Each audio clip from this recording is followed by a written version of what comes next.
Sol Land 3 the legend of dragon king के इस episode की शुरुआत में टांग विलिन जो होता है कहता है कि क्या यहाँ पे वर्किंग स्टूडेंट्स को लेकर किसी तरीके का सीक्रेट है और आखिर लोग बाग इतनी अजीब तरीके से रिएक्ट क्यों करते हैं जब उन्हें मालूम चलता है कि मैं एक वर्किंग स्टूडेंट हूँ। तो युआनन जो होता है ये बताता है कि ऐसा इसलिए क्योंकि वर्किंग स्टूडेंट्स जो होते हैं काफी खतरनाक खूंखार होते हैं और आमतौर पर अकेडमी जिस भी पर्सन को एक्सेप्ट करती है जो कि एग्जाम में पास नहीं कर पाते हैं लेकिन एक खास एरिया में काफी खतरनाक तरीके से परफॉर्म करते हैं तो उन्हें एक वर्किंग स्टूडेंट बना दिया जाता है। और हाँ, जिनके पास भी काफी एक्स्ट्रा ऑर्डिनरी सी क्वालिटीज होती है उन्हें भी वर्किंग स्टूडेंट के तौर पे रखा जाता है। और उदाहरण के तौर पे शेरक एकेडमी में जो वो एल्डर फेंग यू हैं जिनसे तुम अभी थोड़ी देर पहले मिले थे वो भी एक वर्किंग स्टूडेंट ही थे और अपने ब्लैक स्मिथ के टैलेंट के दम पे उन्होंने 34 साल की उम्र में आउटर कोर्ट से ग्रेजुएट किया और उस साल उन्होंने सफलता पूर्वक 6th लेवल ब्लैक स्मिथ का जो बैरियर है उस पर ब्रेक थ्रू किया और इसके साथ ही उन्होंने पहला सोल फोर्जिंग वर्क को कंप्लीट किया।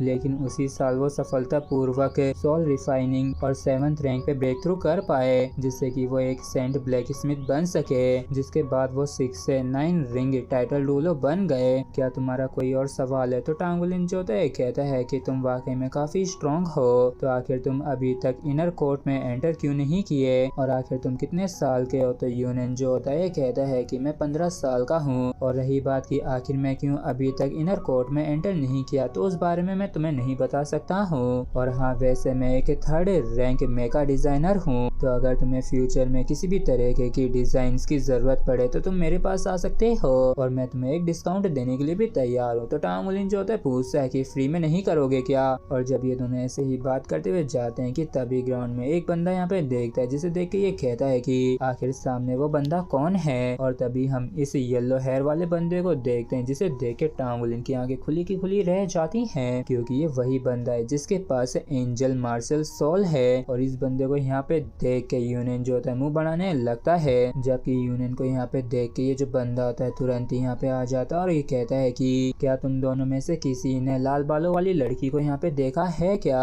तो यूनियन जो होता है कहता है कि मैं ऐसे किसी को भी नहीं जानता हूँ तो प्लीज तुम रास्ते से हट जाओ। तो ये जो बंदा होता है कहता है कि हे देखो, मैं पहले ही यहाँ पे आधे दिन से इंतजार कर रहा हूँ और तुम दोनों तो वर्किंग स्टूडेंट्स हो ना और तुम ये कह रहे हो कि तुम लोग कुछ भी नहीं जानते हो।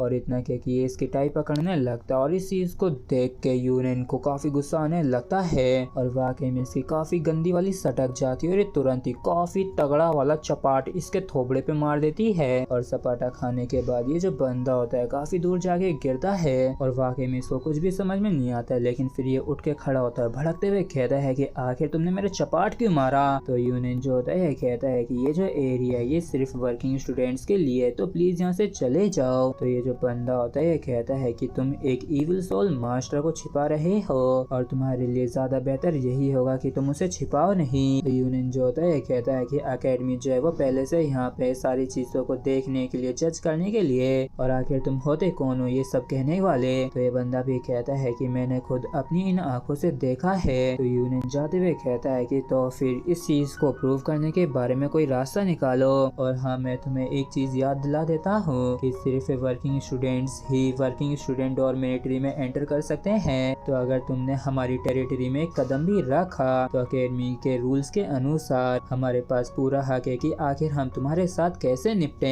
तो ये बंदा जो होता है कहता है कि तुम कुछ ज्यादा ही बोल रहे हो, आखिर वर्किंग स्टूडेंट्स में ऐसा भी क्या अमेजिंग बात है? तो यूनियन जो होता है कहता है कि तो क्या मैं तुम्हारी इस बात को जंग का ऐलान समझूं, वो भी सभी वर्किंग स्टूडेंट्स के खिलाफ? तो इस चीज को सुन के पहले तो ये बंदा चौंक जाता है फिर ये कहता है कि हाँ बिल्कुल, मेरे पास एक तरीका है इस चीज को प्रूव करने का। और इसकी इन सारी बातों को सुन के टांग विलिन जो होता है कहता है कि क्या सच में हमारे पास वो लाल बालों वाली लड़की यहाँ पे नहीं है? तो यूनियन जो होता है कहता है कि आखिर तुम भी ये क्यों पूछ रहे हो?